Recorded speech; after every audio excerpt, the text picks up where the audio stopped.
ओम शांति। ये तुझे मिले तारे का 26 नवंबर 2024। और मेरा मेरा बाप दादा चवंदा मीठे मीठे बार सदा श्रीमते हलणवा इहो ई श्रेष्ठ पुरुषार्थ आहे। श्रीमते हलण सां आत्मा जो दीपक जगी वेंदो।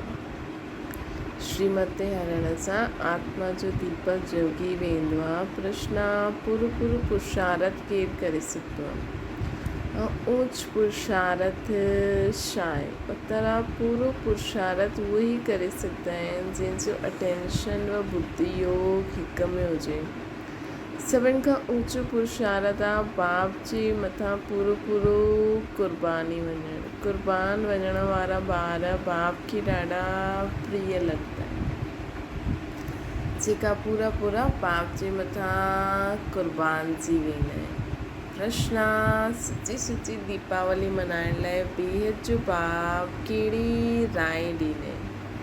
उत्तर आहे, ॿार बेहद जी पवित्रता खे धारण करो। जॾहिं हिते बेहद पवित्र रहंदा अहिड़ो ऊच पुरुषार्थ कंदा तॾहिं लक्ष्मी नारायण जे राज्य में वञी सघंदा। अर्थात सची सची दीपावली कॉरोनेशन डे मल्हाए सघंदा। बेहद जी पवित्रता खे धारण करो। जॾहिं हिते असां बेहद जा पवित्र ठहींदासीं, अहिड़ो ऊच पुरुषार्थ कंदासीं, तॾहिं असां लक्ष्मी नारायण जे फर्स्ट लक्ष्मी नारायण जो कॉरोनेशन डे ही दीपावली जो यादगार, दीपावली जो त्योहार उन ॾींहं जो यादगार ई दीपावली आहे।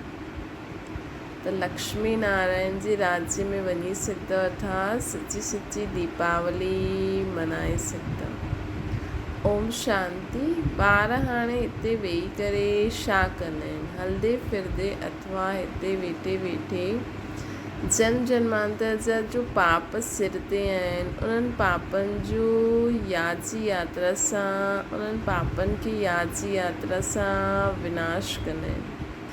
ॿार हाणे हिते वेही करे छा कंदा आहिनि? हलंदे फिरदे अथवा हिते वेठे वेठे जन्म जन्मांतर जा जो पाप सिर ते आहिनि, उन पापनि खे याद जी यात्रा सां विनाश कंदा आहिनि। इहा त आत्मा ॼाणदी आहे, असां जेतिरो बाप खे यादि कंदासीं ओतिरो पाप कटिजंदा वेंदा। बाबा त सुठी रीति सम्झायो अथई, भल हिते वेठा आहियो त बि जो श्रीमत ते हलण वारा आहिनि उन्हनि खे त बाप जी राय सुठी ई लॻंदी न। बेहद जी बाप जी राय मिलंदी आहे, बेहद पवित्र ठहिणो है न। बेहद बाप जी राय मिलंदी आहे कि ॿार बेहद जी पवित्रता धारण करो, अर्थात अपवित्रता जी अविद्या थी वञे। तव्हां हिते आया आहियो बेहद पवित्र ठहिण लाइ, सो ठहींदा याद जी यात्रा सां। कई त बिल्कुलु यादि ई न करे सघंदा आहिनि। कई सम्झंदा आहिनि असां याद जी यात्रा सां पंहिंजे पाप कटूं था, गोया पंहिंजो कल्याण करूं था। ॿाहिरां वारा त हिन ॻाल्हियुनि खे ॼाणंदा ई न आहिनि। तव्हांखे ही पाप मिलियो आहे, तव्हां रहंदा ई आहियो बाप वटि, ॼाणंदा आहियो हाणे असां ईश्वरी संतान ठहिया आहियूं, अॻियां आसरी संतान हुयासीं। हाणे असांजो संग ईश्वरीय संतान सां आहे, संताननि सां आहे। गायन बि आहे न, संग तारे कुसंग डुबोए। ॿारनि खे घड़ी घड़ी इहो भुलिजी वेंदो आहे कि असां ईश्वरीय संतान, त असांखे ईश्वरीय मत ते ई हलणो खपे, न कि पंहिंजी मनमत ते। मनमत मनुष्य मत खे चइबो आहे। मनुष्य मत आसुरी ई हूंदी आहे। जो ॿार पंहिंजो कल्याण चाहींदा आहिनि उहे बाप खे सुठी रीति यादि कंदा रहंदा आहिनि सितो प्रधान ठहिण लाइ।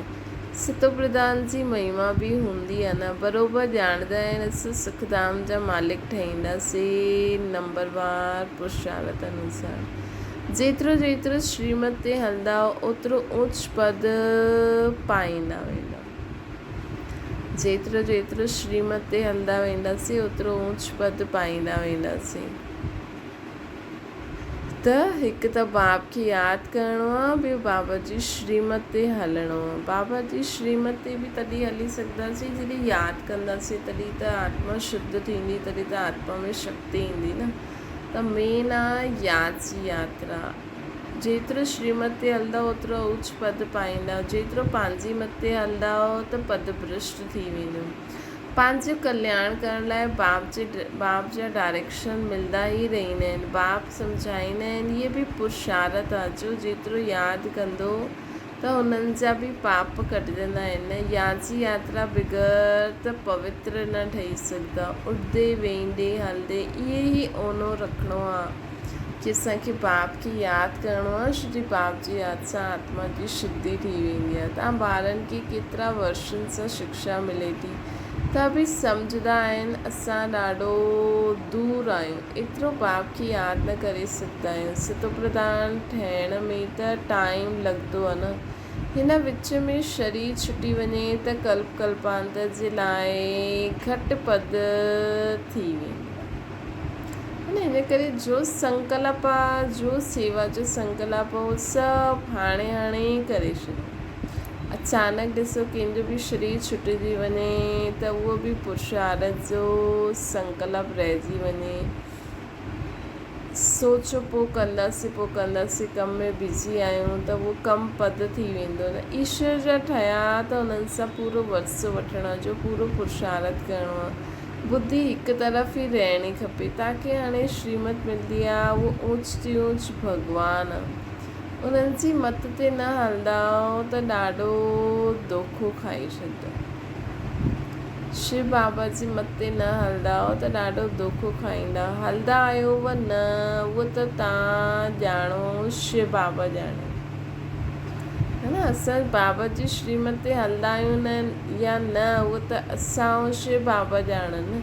तव्हांखे पुरुषार्थ कराइण वारो उहो शिव बाबा आहे। देहदारी सभु पुरुषार्थ कंदा आहिनि, इहे बि देहदारी आहे। इन्हनि जो शिव बाबा, इन्हनि खे शिव बाबा पुरुषार्थ कराईंदा आहिनि। ब्रह्मा बाबा खे, श्री ब्रह्मा बाबा जे शरीर में शिव बाबा ईंदा आहिनि त उन्हनि अनुसार उन्हनि खे पुरुषार्थ कराईंदा आहिनि। ॿारनि खे ई पुरुषार्थ करिणो आहे। मूल ॻाल्हि आहे पतितनि खे पावन ठाहिणो।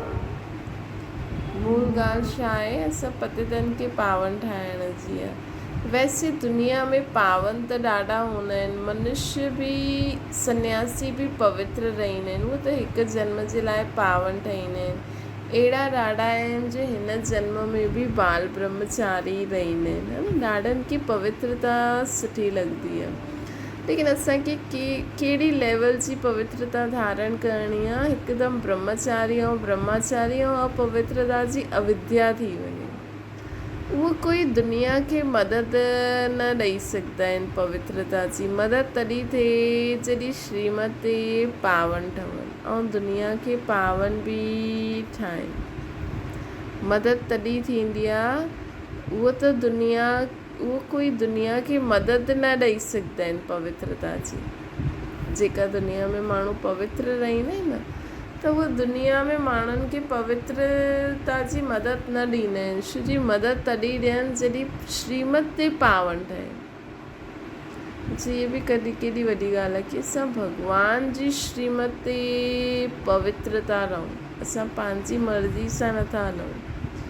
ऐं दुनिया खे ठाहिण जे लाइ पोइ योगदान ज्ञान बि ॾियनि। हाणे तव्हांखे श्रीमत मिले थी जन्मांतर त तव्हां आसुरी मत ते हलियो। हाणे तव्हां ॼाणंदा आहियो सुखधाम जी स्थापना थिए थी। जेतिरो असां श्रीमत ते पूरो पुरुषार्थ कंदासीं ओतिरो उच्च पद पाईंदासीं, है न। हाणे तव्हां जेतिरो असां श्रीमत ते पुरुषार्थ कंदासीं ओतिरो असां उच्च पद पाईंदासीं। त असांखे छा करिणो आहे? श्रीमत ते पूरो पुरुषार्थ करे उच्च पद पाइणो आहे। इहे ब्रह्मा जी मत न आहे, इहे त पुरुषार्थ ई आहे। सुखधाम जी स्थापना थिए थी, असांखे श्रीमत ते हली करे पुरुषार्थ करे उच्च पद पाइणो आहे। इहे ब्रह्मा जी मत न आहे, इहे शिव बाबा जी मत आहे। ब्रह्मा बाबा त ख़ुदि ई पुरुषार्थ ई आहे। इन्हनि जो पुरुषार्थ ज़रूरु एतिरो ऊच आहे, तॾहिं त लक्ष्मी नारायण ठहींदा न। त ॿारनि खे फॉलो करिणो आहे, श्रीमत ते हलणो पए, मनमत ते न। पंहिंजी आत्मा जी ज्योति जॻाइणी आहे। हाणे दीपमाला ईंदी आहे, सत्युग में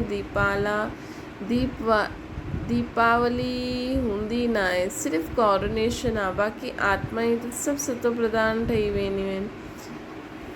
इहे जो दुनिया में दीपमाला मल्हाईंदा आहिनि, दीपावली मल्हाईंदा आहिनि, इहे त कूड़ी आहे। इहे जो दीपावली मल्हाईंदा आहिनि उहो त कूड़ी आहे। ॿाहिरां जे दीपक जॻाईंदा आहिनि, हुते त घर घर में दीप जॻाईंदा आहिनि, जॻल उहे हूंदा आहिनि। अर्थात आत्मा रूपी ज्योति जॻल हूंदी आहे, अर्थात सभिनि जी आत्मा सतो प्रधान रहंदी आहे। 21 जन्मनि जे लाइ ज्ञान ग्रत पइजी वेंदो आहे, पोइ आहिस्ते आहिस्ते कमु थींदे थींदे हिन समय ज्योति उजाए सॼी दुनिया, हिन समय ज्योति उजाइजी वई आहे सॼी दुनिया में, सॼी दुनिया जी ज्योति बुझी वई आहे। इन में बि ख़ासि भारतवासी आम दुनिया आहे। हाणे पाप आत्माऊं त सभु आहिनि, बाक़ी सभिनि जी क़यामत जो समय आहे। हाणे सभिनि जी क़यामत जो समय आहे, सभिनि जो हिसाब किताब सभिनि खे चुकतो करिणो आहे, है न। 21 जन्मनि जे लाइ असांजे मथां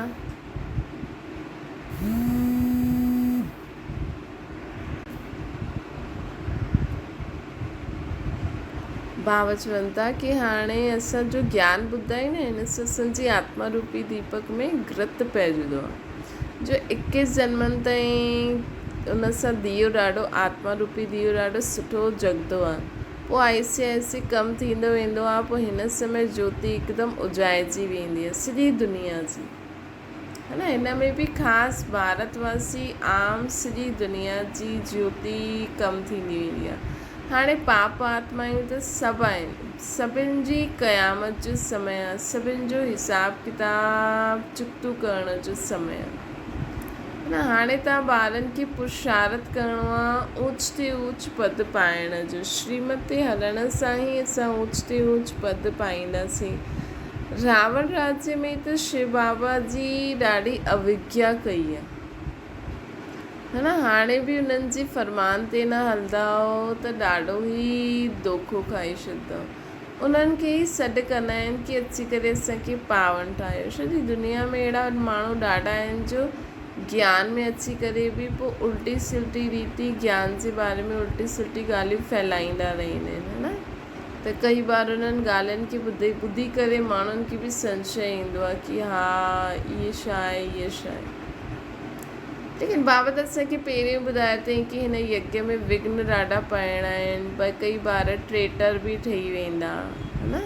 त इहे असांखे सावधान थी करे हलणो आहे। अगरि असांखे संशय थींदो आहे त अहिड़े माण्हुनि सां असांखे ॻाल्हाइणो ई न खपे। पके माण्हुनि खे, अहिड़े माण्हुनि जी ख़बरदार उहो बि रखणी चाहिए कि केरु केरु ट्रेटर ठही वियो, लेकिन सभिनि खे न ॿुधाइणो खपे। बाबा चवनि था कि हाणे बि उन्हनि जी फरमान ते न हलंदा त धोखो खाई छॾंदा। उन्हनि खे ई सॾु कंदा आहिनि कि अची करे असांखे पावन ठाहियो। त हाणे पंहिंजो कल्याण करण जे लाइ श्री बाबा जी श्रीमत ते हलणो पए, न त ॾाढो अकल्याण थी वेंदो आहे। मिठे मिठे ॿार ई त ॼाणंदा आहियो शिव बाबा जी यादि बग़ैर असां संपूर्ण पावन न ठही सघंदा आहियूं। एतिरो तव्हांखे हेतिरे वर्ष थिया पोइ बि ज्ञान जी धारणा छो न थींदी आहे। सोने जे बर्तन में ई धारणा थींदी। नया नया ॿार केतिरा सर्विसेबल थी वेंदा आहिनि। फ़र्क़ु ॾिसो केतिरो आहे। पुराणा ॿार एतिरा यादि जी यात्रा में न रहंदा आहिनि जेतिरा नया रहंदा आहिनि। कई सुठा शिव बाबा जा लाडला ॿार ईंदा आहिनि, केतिरी सर्विस कंदा आहिनि, जीअं कि शिव बाबा जी पिछाड़ी आत्मा खे क़ुर्बान करे ॾींदा आहिनि। क़ुर्बान करण सां पोइ सर्विस बि केतिरी कंदा आहिनि, केतिरा प्रिय मिठा लॻंदा आहिनि। बाप खे मदद कंदा आहिनि यादि जी यात्रा में रहण सां। त हीअं जेका प्रिय लॻंदा आहिनि न बाबा, जेका ॿार एॾी सर्विस कंदा आहिनि त उहो बाबा खे ॾाढा प्रिय लॻंदा आहिनि। बाप खे मदद कंदा आहिनि कीअं, यादि जी यात्रा सां। मुख्य मदद आहे ही यादि जी।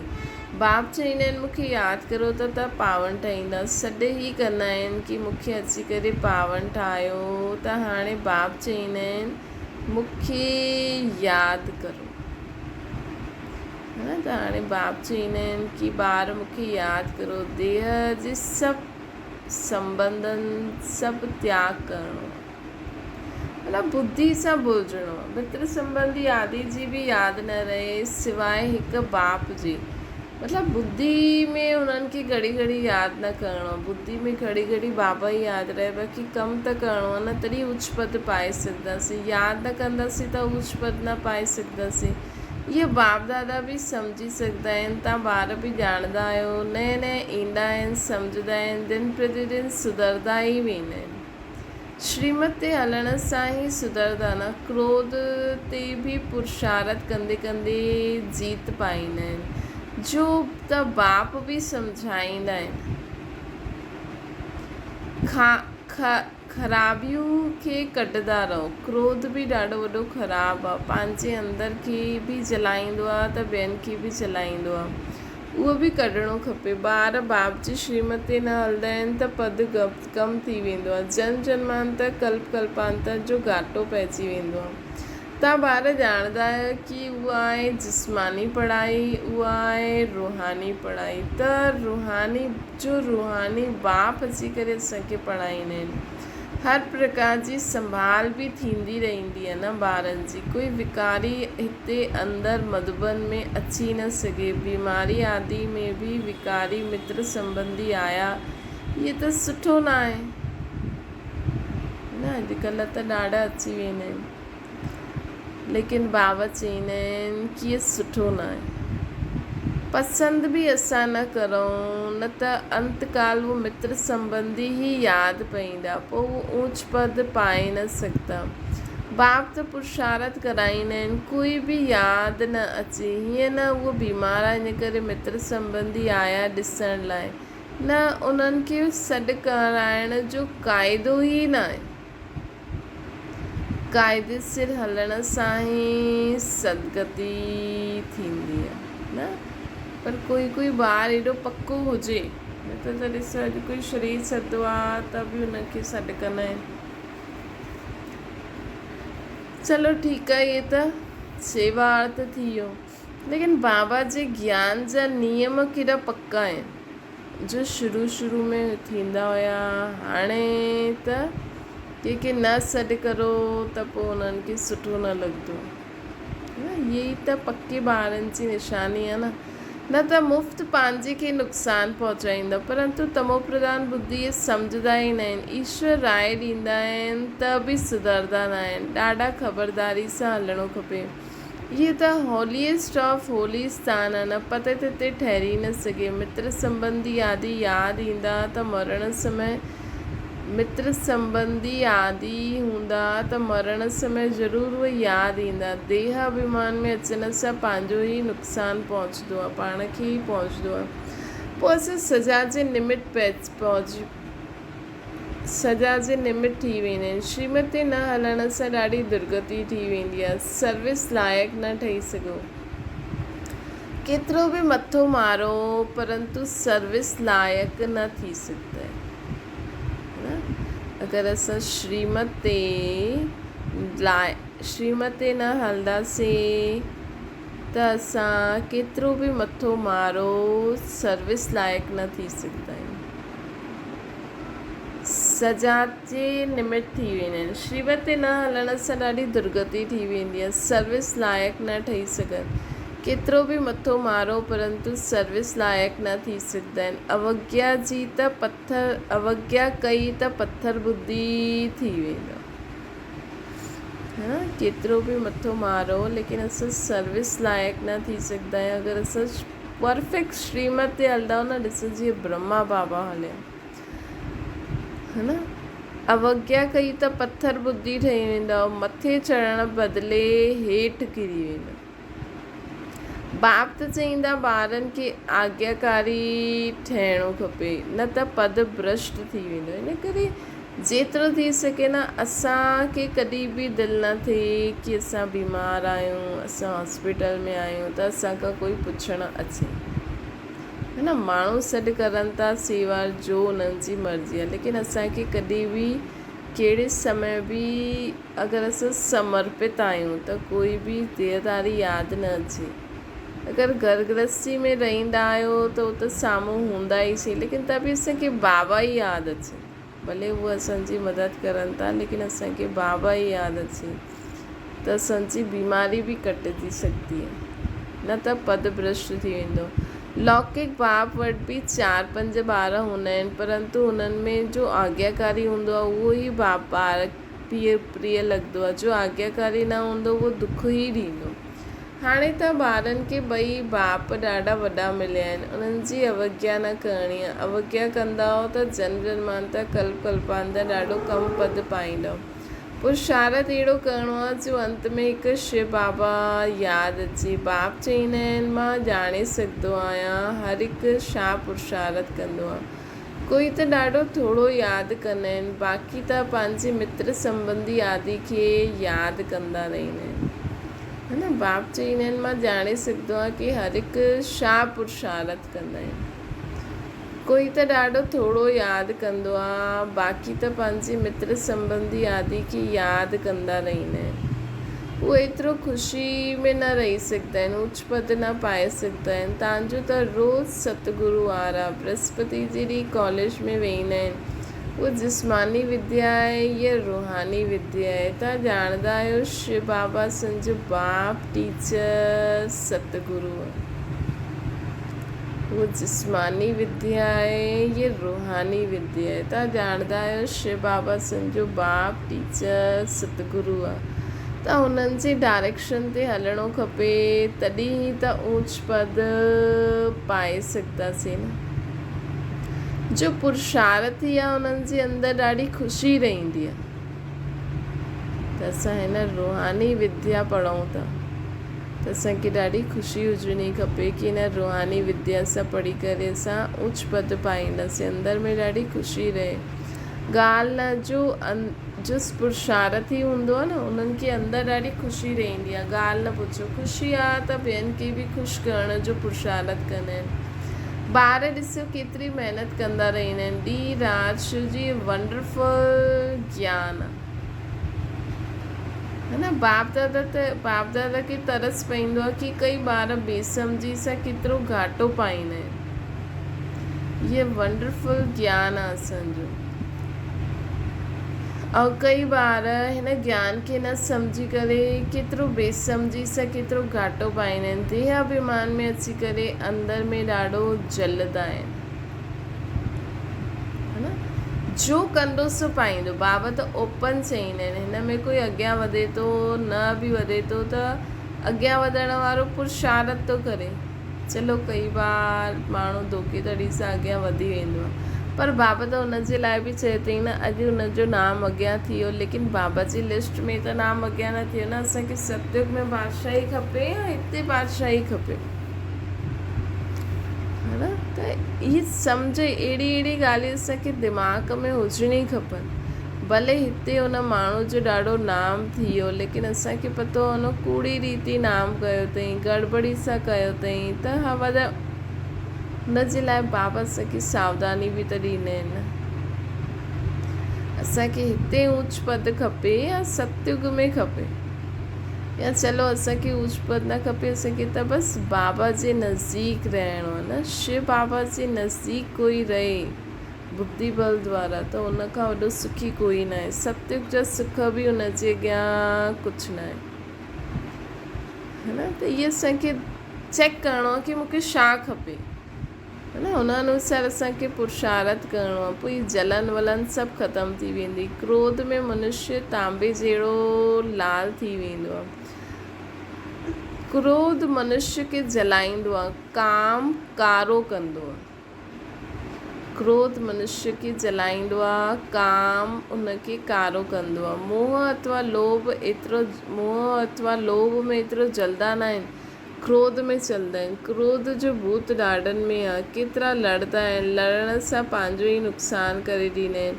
निराकार साकार ॿिन्हिनि जी अवज्ञा करे ॾींदा आहिनि। बाप सम्झाईंदा आहिनि इहे त कपूत आहिनि, सम्झंदा आहिनि। महिनत कंदा त ऊच पद पाईंदा, त पंहिंजो कल्याण जे लाइ सभु संबंध भुलाए ॾियणा आहिनि। न काम अग्नि सां कारो थियणो आहे, न क्रोध अग्नि सां लाल थियणो आहे। न कंहिं देहधारनि खे यादि करिणो आहे। हमेशह पहिरियों असांखे शिव बाबा ई यादि अचे, तॾहिं असां पंहिंजो कल्याण करे सघंदा आहियूं। सिवाय हिकु बाप जे कोई बि असांखे यादि न अचे। घर में रहंदे संबंधनि खे ॾिसे शिव बाबा खे यादि करो कि सभी ॿार शिव बाबा जा आहिनि। तव्हां आहियो संगम युग ते। हाणे पंहिंजे नए घर खे शांतीधाम खे यादि करो। इहे त बेहद जी पढ़ाई आहे। बाप शिक्षा ॾींदा आहिनि, इन में ॿारनि जो फ़ाइदो आहे। कई ॿार पंहिंजी बेढंगी चलन सां मुफ़्त पंहिंजो नुक़सानु पंहिंजे पाण खे नुक़सानु पहुचाईंदा आहिनि। पुरुषारत कंदा आहिनि विश्व जी बादशाही वठण लाइ, परंतु माया बिल्ली कन कटे वठंदी आहे। जन्म वरितो चईंदा आहिनि असां इहे पद पाईंदासीं, परंतु माया बिल्ली वठण ई न ॾींदी आहे न। असांखे कुझु बि यादि न अचिणो खपे, न त मतिलबु माया बिल्ली असांखे वठण ई नथी ॾे। पुरुषारत कंदा आहिनि विश्व जी बादशाही वठण लाइ, परंतु माया बिल्ली कन कटे वठंदी आहे। जन्म वठंदा आहिनि चईंदा आहिनि असां इहे पद पाईंदासीं, परंतु माया बिल्ली उहो पद वठण ई न ॾींदी आहे, त पद भ्रष्ट थी वेंदो आहे। माया ॾाढो ज़ोरदार सां वार करे ॾींदी आहे। तव्हां हिते ईंदा आहियो राज्य वठण, परंतु माया हैरान कंदी आहे। बाप खे तरस पवंदो आहे वीचारा ऊंच पद पाइनि त सुठो आहे, लेकिन बाबा बि छा करनि न। बाबा त जो कंदो सो पाईंदो। मुंहिंजी निंदा कराइण वारा न ठहो, सतगुरु जो निंदा ठौर न पाए। अगरि तव्हांजी भाउ भेणनि सां न ठही त तव्हां ज्ञान खे शिव बाबा खे छो था उन्हनि जे अगेंस्ट छो था ॻाल्हायो, है न। इहे त दुनिया में बि थींदो आहे। अगरि हिकु पीउ माउ पीउ ॾाढो सुठो आहे, उन्हनि जा ॿार अगरि उन्हनि जी विपरीत कमु करनि त माउ पीउ थोरी ख़राबु आहे।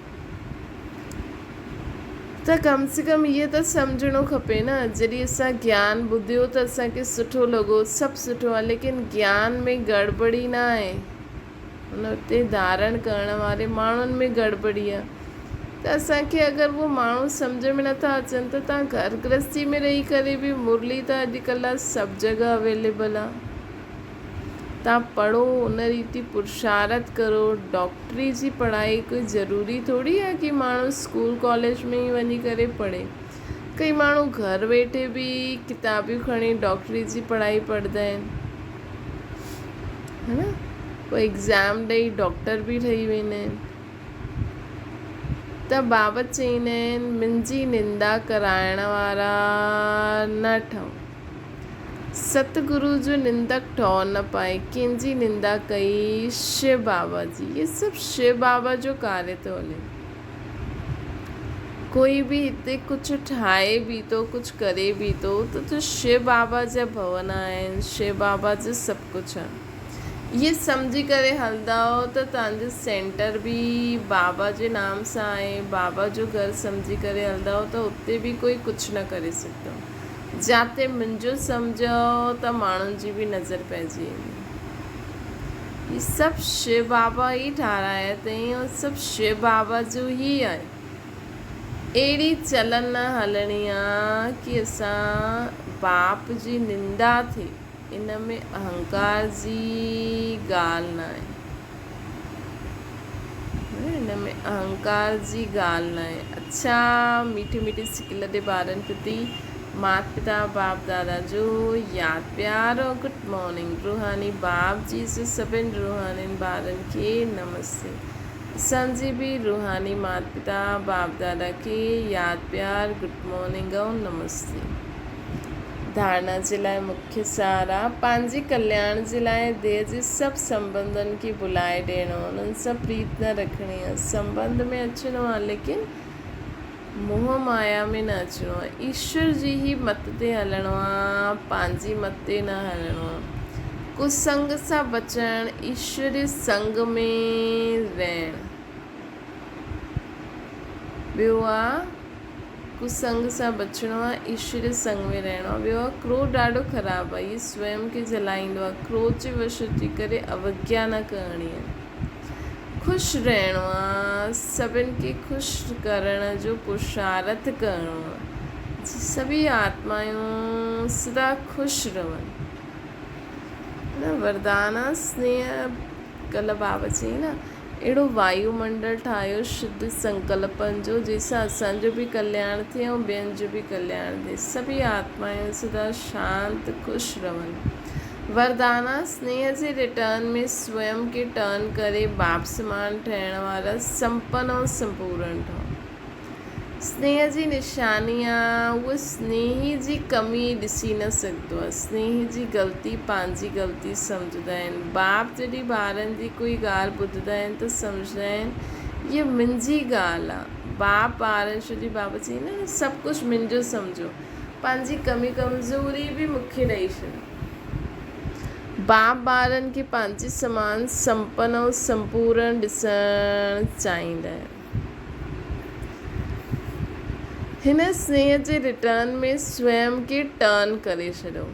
भगत त सिर उतारे करे रखण लाइ तयारु आहिनि। तव्हां शरीर जो सिर न उतारो, लेकिन रावण जो सिर उतारे छॾियो।